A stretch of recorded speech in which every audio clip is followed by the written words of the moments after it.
మీకు ఊసరవెల్లి తెలుసు కదా? అయితే ఈ వీడియో పూర్తిగా చూడండి. ఊసరవెల్లిని మనం చూసినట్లయితే అదొక చెట్టు మీద ఉంటే, ఆ చెట్టు ఏ రంగులో ఉందో ఆ రంగులో ఉంటుంది.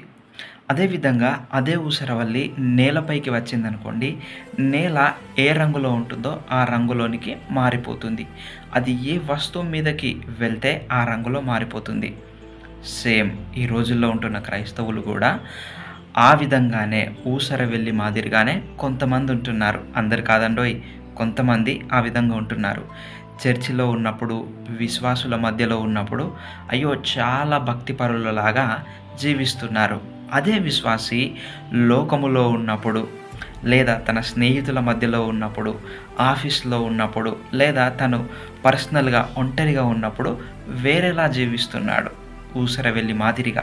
కానీ దేవుని వాక్యం ఏమని సెలవిస్తుందంటే, ఉంటే వెచ్చగా అయినా ఉండు, లేదా చల్లగా అయినా ఉండు. అంతేకానీ నులివెచ్చగా ఉండకు అని దేవుని వాక్యము సెలవిస్తూ ఉంటుంది.